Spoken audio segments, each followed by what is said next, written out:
Bangladesh police officer রুদ্র বিজয় সিংহ তার ছোট বোনকে নিয়ে একটি ব্যাংকে গিয়েছিল।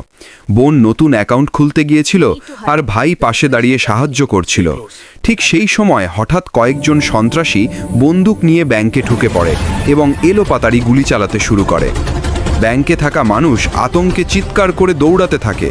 কেউ টেবিলের নিচে, কেউ দেওয়ালের আড়ালে আশ্রয় নেয়। সন্ত্রাসীরা ক্যাশ কাউন্টার ভেঙে টাকা পয়সা লুট করতে থাকে।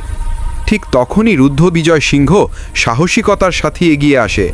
সে এক মুহূর্ত দেরি না করে ওপরের ফ্লোর থেকে লাফিয়ে পড়ে এক সন্ত্রাসীকে মাটিতে ফেলে দেয়।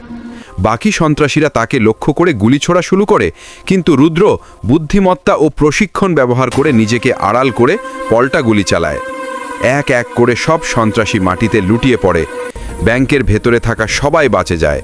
মানুষ করতালি দিয়ে চিৎকার করে বলে, জয় হোক আমাদের সাহসী পুলিশ অফিসার রুদ্র বিজয় সিংহের। কিন্তু দুঃখের বিষয়, এমন বীর পুলিশ অফিসারকে কেউ লাইক করল না।